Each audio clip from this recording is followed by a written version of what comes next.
सांप की पत्नी। एक छोटे से गांव में एक ब्राह्मण और उसकी पत्नी रहते थे। उन दोनों को कोई संतान नहीं थी।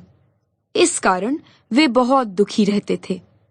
वे हर रोज बच्चे के लिए भगवान से प्रार्थना करते, पूजा अर्चना करते और मनौतियां मनाते रहते। कुछ समय बाद उनकी मनोकामना पूरी हो गई। एक दिन उनके घर में एक बच्चे ने जन्म लिया, पर वह बच्चा एक सांप था। इस विचित्र घटना की बात सुनकर पास पड़ोसी बहुत चक्के रह गए। ब्राह्मण के मित्र और रिश्तेदारों ने उसे सलाह दी कि जितनी जल्दी हो सके उस सांप से छुटकारा पा लेना चाहिए। मगर ब्राह्मण की पत्नी ने उसकी एक न मानी। सांप हुआ तो क्या हुआ, बच्चा तो उसका ही है। वह उस सांप से उतना ही प्रेम करती जितना कोई भी माँ अपने बच्चे से करती है। वह उसे किसी भी तरह की कोई हानि पहुंचाना सहन नहीं कर सकती थी। वह बड़े ही प्यार से उसका पालन पोषण करने लगी। प्रतिदिन उसे नहलाती, अच्छे से अच्छा खाना खिलाती और एक सुंदर डलिया में गुदगुदा बिस्तर बिछाकर उसे सुला देती। धीरे धीरे सांप बड़ा होने लगा। ज्यों-ज्यों वह बड़ा होता गया, त्यों-त्यों उसकी माँ का प्यार भी बढ़ता गया। पड़ोस के घरों में जब लोग अपने बच्चों का ब्याह रचाते, तो उसके मन में भी अपने बेटे के ब्याह करने की इच्छा होने लगती। मगर एक सांप के लिए दुल्हन कहाँ से आती? फिर भी वह बराबर सोचती रहती कि कहीं एक लड़की मिले तो अपने बेटे का ब्याह करूं। एक दिन जब ब्राह्मण घर आया तो उसने देखा कि उसकी पत्नी बैठी बैठी रो रही है। क्यों, क्या हुआ? ब्राह्मण ने पूछा। तुम रो क्यों रही हो? लेकिन उसकी पत्नी ने उत्तर देने के स्थान पर जोर जोर से रोना शुरू कर दिया। इस पर ब्राह्मण ने पूछा, आखिर यह तो बताओ कि तुम्हें कष्ट क्या है? मगर वह रोती ही रही। अब ब्राह्मण करे तो क्या करे? बेचारा लाचार और परेशान सा खड़ा रहा। उसकी पत्नी अंत में बोली, मैं जानती हूं तुम ना तो मुझे चाहते हो ना मेरे बच्चों को। तुम उसका और मेरा बिल्कुल ध्यान नहीं रखते हो। अब वह बड़ा हो गया है, तुम्हें इतना सोचने की भी फुर्सत नहीं कि उसके लिए एक दुल्हन की जरूरत है। क्या? ब्राह्मण ने चौंक कर कहा। बेटे के लिए दुल्हन? तुम पागल तो नहीं हो गई हो? ऐसा कौन होगा जो अपनी लड़की सांप से ब्याहेगा?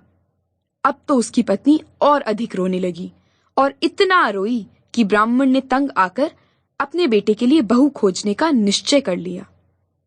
बहू की खोज में उसने दूर दूर के गांवों की यात्रा की, पर उसे कहीं भी ऐसी लड़की ना मिली जो सांप से ब्याह करने को राजी होती। अंत में वह एक नगर में पहुंचा जहां ब्राह्मण का एक दोस्त रहता था।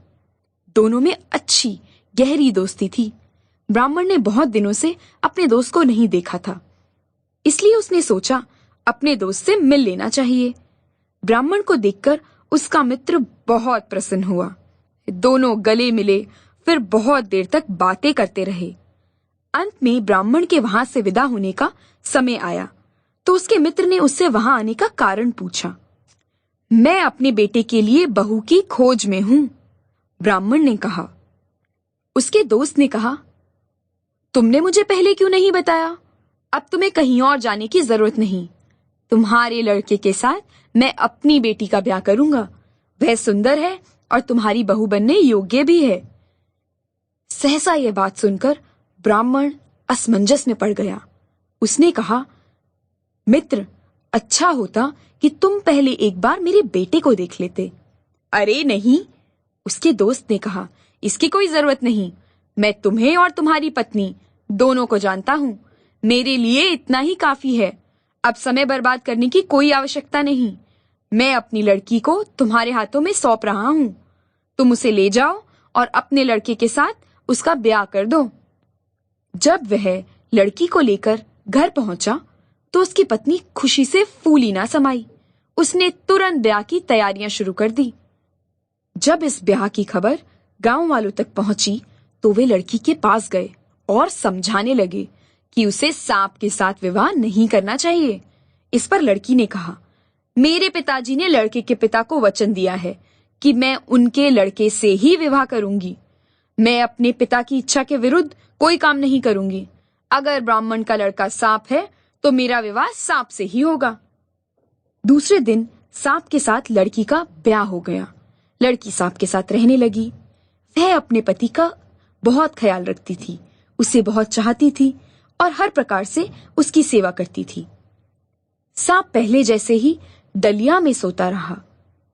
एक रात जब वह लड़की अपने कमरे में सोने आ रही थी तो उसने देखा कि कमरे में एक सुंदर नवयुवक बैठा है। लड़की ने उसे पहले कभी नहीं देखा था।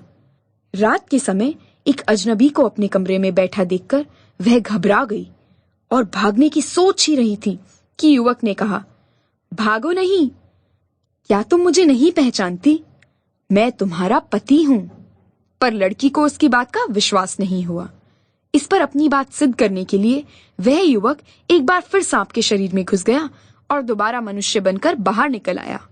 यह देखकर लड़की को उसकी बात पर विश्वास हो गया और वह उसके चरणों में गिर पड़ी। इसके बाद हर रात जब घर के सब लोग सो जाते, वह युवक सांप के शरीर से बाहर निकलता और सुबह होने तक लड़की के साथ रहता। सुबह होते ही वह फिर सांप का रूप धारण करके डलिया में सो जाता। यह सिलसिला कई दिनों तक जारी रहा। एक रात ब्राह्मण ने अपने बेटे के कमरे से बातचीत करने की आवाज सुनी। बोलो, क्या हुआ? वह चुपचाप उठा और छिपकर देखने लगा। उसने देखा कि सांप के शरीर से एक सुंदर नवयुवक निकल आया। उसी समय ब्राह्मण लपक कर कमरे में पहुंचा और सांप के निर्जीव शरीर को उठाकर आग में फेंक दिया।